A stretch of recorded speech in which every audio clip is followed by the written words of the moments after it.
Hi, welcome to my BlazBlue Cross-Tag Battle Beginner's Guide on how to use assists. I've seen a lot of people in this game try to give it a shot and try to enjoy the game, but they kind of play like as if it's a 1v1 traditional fighting game. They don't necessarily have a grasp on how to play as a team, and I really want to get down to the basics of that. I'm not too interested in breaking down character-specific synergies for this guide. I'm mostly going to look at synergy-less ways to think of how to play as a team. Now, in this video, I will not go over most of the mechanics. I'll assume that you at least know them or know that they exist. If you don't know them, or if you feel like you need to know them before going to this video, I highly suggest you watch the Arc System Works spectator guide that they released for EVO. It goes into explaining what the systems are and where to look at on the screen to know about them. But for now, I'll assume that you've already made your homework on this, and I'll just talk about the assists. So typically, most team fighters will emphasize a different way of thinking about neutral. You'll want to be occupying a lot of space with your assist and everything like that, because anywhere where you have active projectiles like this one, your opponent, if they are standing anywhere near that, you are about to gain advantage. But I'm more interested in discussing what is specific to BlazBlue Cross-Tag Battle. So assist will give you a bunch of benefits on the resource advantages at the bottom. They will give you the best mix-up. They will give you the better comeback potential in resonance. They will give you the best pressure. And so they're really, really important to understand, because you're essentially playing a character that's incomplete, but it becomes complete when you work as a unit, because this game really wants you to play two of your characters at the same time. So first, let's look at the anatomy of an assist, just so that we have a base reference on how to work in this game. All the assists follow some of the same rules, where they have windows for specific things, and I'll just go over that very quickly. When you call your assist, they don't appear on screen immediately. There's about a quarter of a second where they're completely invulnerable, they're not yet hittable on screen, and that's before they do their own attack, so it would look something like this. Right? I did not punch Ruby despite hitting Yang, and if I delay a bit my button, I'll actually punch Ruby. So she's not on screen as a sprite, or even as a... she doesn't even have a hitbox on screen until a little bit, and it's the same window for every assist for every character.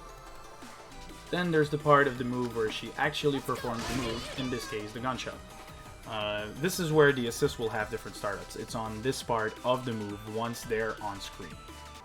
The next part of the assist is the window in which you can active switch. What that will look like is the character will go into an animation, which is the same for all assists. That is the recovery animation. So as soon as Ruby starts pointing, that's when she's in the recovery and you can no longer active switch. This is different for every assist. Some of them are faster. Some of them will give you a larger window. But it depends on the assist. So for instance, with my other team, Merkava has a really long window on this one because it's in the air forever before going into his own animation. Every character's animation is unique, so it's on you to know when that animation triggers and when that window appears. The last thing that is important about an assist is your cross-combo window. So once they go into that recovery, you can pop cross-combo if you want. For instance, Ruby will do the point, she's still on screen, I can still cross-combo. And lastly, there's the part where the assist just goes into recovery. You cannot call an assist until your assist bar flashes brighter. You cannot burst, you cannot cross-combo, they're just gone. Okay, now that we know the basic structure of an assist in this game, let's go over how to actually use them. There's an idea that will be repeated many times through this video that I'm going to point out now, which is the idea that your two characters should never do something at the same time. It's not quite true, but generally speaking, because it's an assist game, you get to attack while blocking. Your point character blocks, your assist attacks. Or your point character does something unsafe, and your assist covers for him. In any other fighting game or in a 1v1 scenario, being able to block and attack would be one of the most broken and powerful things that you could do. It's still really good to do in a team game, so it's important to think like that. So the basic idea will be, do something with your point character that your assist will cover, or do something with your assist that your point character will cover. So let's go over the three types of assists. There is neutral assists, there's back assists, and there's forward assists. They are respectively called 5P, 4P, and 6P for their directional input. 5P tends to be horizontal assists that come out pretty fast, have a varying amount of reach, and a varying effect on hit. But it's generally just the fastest assist that you can get on screen, and they kind of all behave the same. So let's first showcase this idea of your assist should be able to do something for your point character while your point character is safe. If I call 5P with Merkaba, there's a lot of hits on that, and it lets me hit confirm the situation. Which means I can actually down back with Hakumen, just watch what happens, and then act after my assist would connect with my opponent.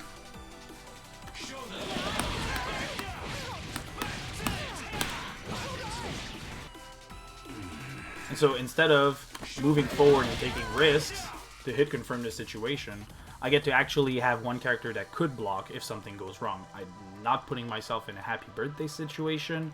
I am just letting my character do his thing and just confirm off of that. All that's needed to efficiently do that is for you to wait just a little bit with your point character while your assist starts confirming.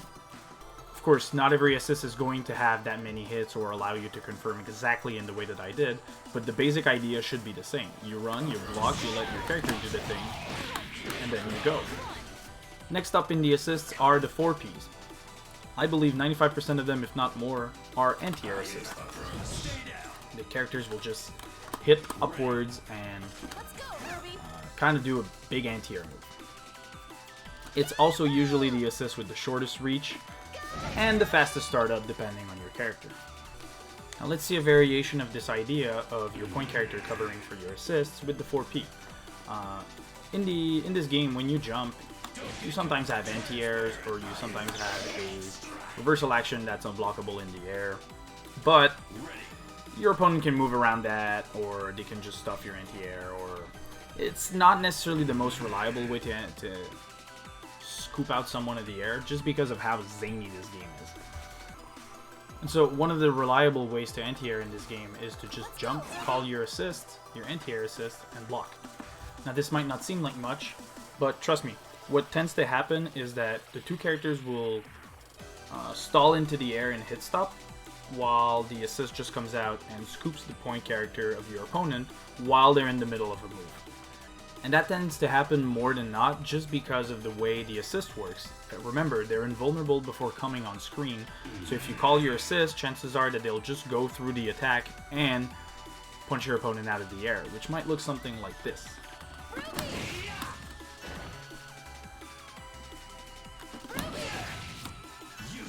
As you saw, I did my move against Yang. We both were locked in the animations of our move, and Ruby just hit me out of my own move. So the reason why this is powerful is not only does it give you a combo if your opponent gets hit out of the air like that, but you can also cover your assist if it fails. It's possible that your assist will get hit while you do that, just like it happened there. But that's still okay for you, because your point character is blocking. This means that you can push block and cover your assist to not take further damage, or to not get free damage from your opponent doing pressure that also converts to damage. Now in this setup, what I've done is that if I hit Yang twice, she'll push block me out. So if I hit Ruby and do a true block string, Yang will just push me out and it will make the combo drop on Ruby, which might look something like this.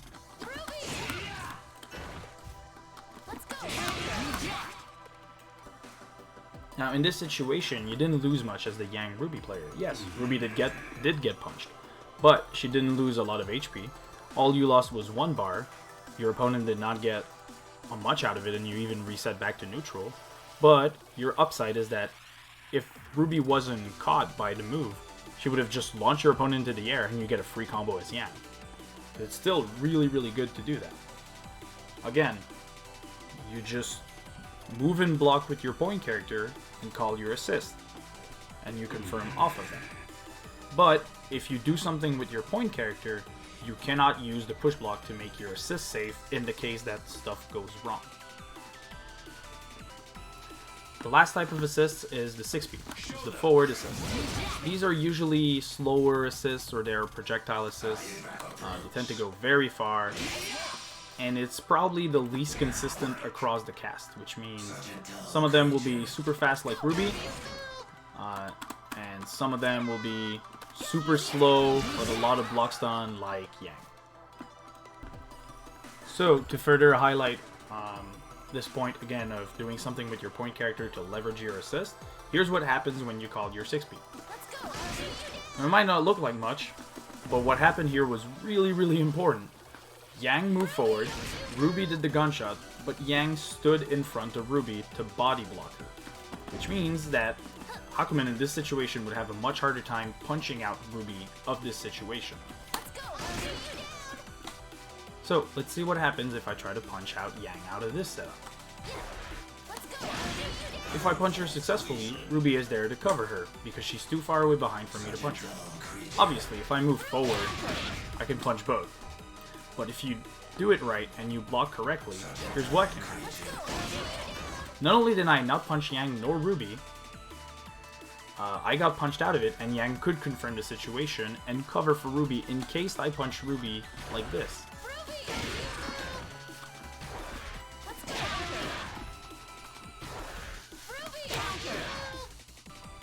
Once I recognize that it's a bad idea to press a button there, that's when the Yang can just confirm the situation into a mix-up or something advantageous, like this.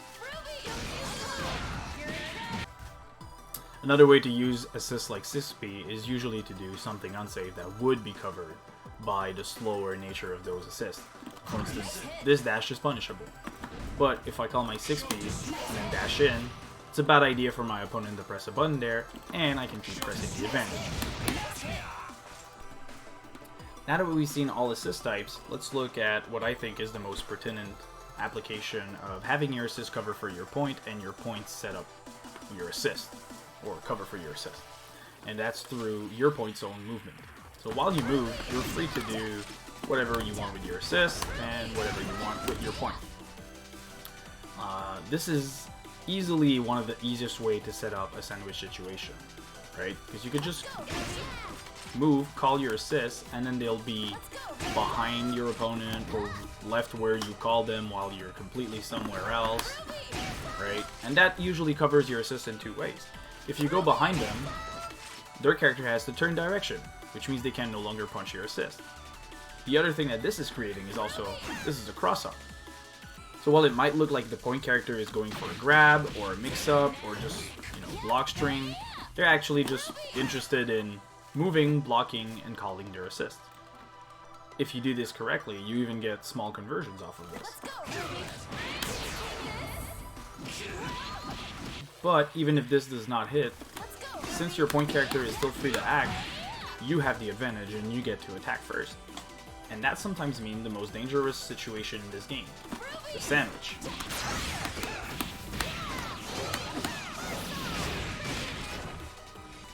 So what is the sandwich? The sandwich is the situation where you set yourself on both sides of your opponent with your point character on one end and your assist on the other. The reason why this is so important is because it gives you the best mix-up in the game, which is a switch mix-up. So for instance, if I do this, first they have to block that Yang's way, and then if I do this, they have to block that Ruby way. But the thing is that you can even mix it up. That was Yang's way. And if you want to spend your resources, you can even activate cross combo to get 2 to 3 of those mixed up in a row. And that's a really tough spot for your opponent to be in. So to do this jump over, go behind them, I suggest that the best thing that you do is to just find your most appropriate button to swing with as you move around, right? So for instance, if I do it with Hakumen, I could call this one, but it's not too great because if I'm far, it doesn't really move forward a lot. So instead I call this one. That's for Merkava. But for Hakumen, I'm actually very happy doing this one, the anti-air one, because he moves forward a lot more and has a lot more range than Merkava's assist does. Again, you can do this with any team. All you need to do is really just dash, jump, block, and set up a sandwich if your opponent lets you do it. There are other ways as well to do this with your assist character and your point movement. There are common situations that it's sometimes easier to just use an assist instead of using your point character. So for instance, Gordo has a great anti-air, really, really great. Like, it's very easy to get hit by it. If it goes behind you, it's a cross-up. Because running is so fast, he's going to be in your face in no time, and you're kind of forced to block this. It's annoying. So here's one of the things that you could do instead. Instead of just trying to beat that anti-air for what it is, you know, like a traditional fighting game, you just move out of the way and you whiff punish with an assist. And so to deal with such a move, it might look something like this. In a real match situation, you can even pretend that you're going to jump at your opponent and then just call your assist. Even if it does not net you the thing, you could still get advantage from the fact that they've whiffed the thing and your assist force blocks none of them, therefore meaning it's your turn. Ruby's assist is actually crazy at this because all you do is just jump at them with a projectile, so if they try to anti-air, it stuffs it.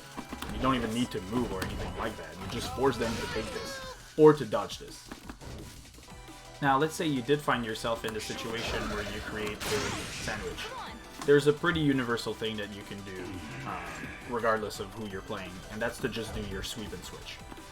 If you do a sweep and switch right, chances are that you can just confirm it. If not, then you can probably do a variation where you find the best move that your character has, and you just do that. Because again, that'll make it a lot safer because it's covered by the assist and the setup. So you could just swing with the button that you want to swing the most with, and then just switch.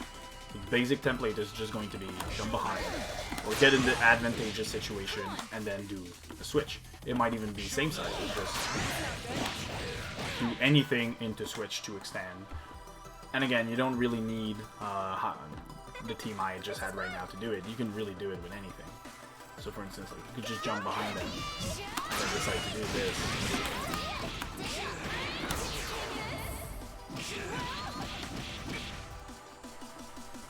Outside of neutral or pressure, there are two other ways that I want to highlight on how to use your assists. Let's say you get a knockdown. Most characters just have a safe jump option after that, but a very simple way to do it is to not put your point character at risk and just try to meet you with an assist.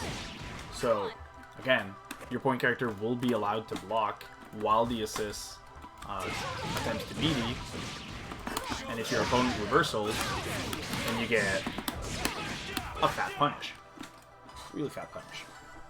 I'm hoping at this point in the video that you can really start to see this idea of not doing anything with your point character while you're doing something with your assist, and vice versa. If there's one thing to take away from the video, it's really this idea that you should not be acting with two of your characters at the same time unless you have a really, really good plan or you're sure to hit. It's actually much safer to let your assist do something, block, and confirm. In fact, I would even go as far as to say try to play 1 or 2 rounds where you don't even play neutral with your point character, you just use your assist and move, just to get a feel for it. And last but not least, just like any team game, you can always do combo extensions using your assist. I'm not going to go into detail over that one. For the most part, you can assume that it's do your full B&B, call assist, super. There's better than that, but at that point it becomes research into synergy in between your two partners, and that's not the focus of this video, so I won't really go over it, but for the most part it's just going to be do your B&B, at the end of it, call an assist. Oops, didn't have meter for the super, but yeah, just go into a super at the end. And so that's it for this video. I plan on going more into details on how to actually look at synergy and stuff like that. I think there are good resources out there that exist for that. But for the scope of this video, I really wanted to try to tell someone who was stuck in the mindset of a 1v1 fighting game how to think like a team. And it's usually let one of your units do something and let the other one be safe or cover for the other one. That's really it. If you want examples of this in matches, I highly suggest that you watch Evo's 2019 top 8 for BBTAG. Shinku played this team that I have on the right now, Yang and Ruby, and while there was synergy that was displayed that is specific to this team, I feel that a lot of his gameplay was very, very basic stuff. You'll see him do something like dash up this, or some variations that he had, like this into go behind. But I feel you can actually see at the highest level that this game has to offer these basic ideas, these really, really simple ideas that any team, any character can apply. And I hope that helps you. If you liked the video, please leave me a comment. Let me know if you want more. I'll try to do more. And yeah, that's it. Thanks for watching.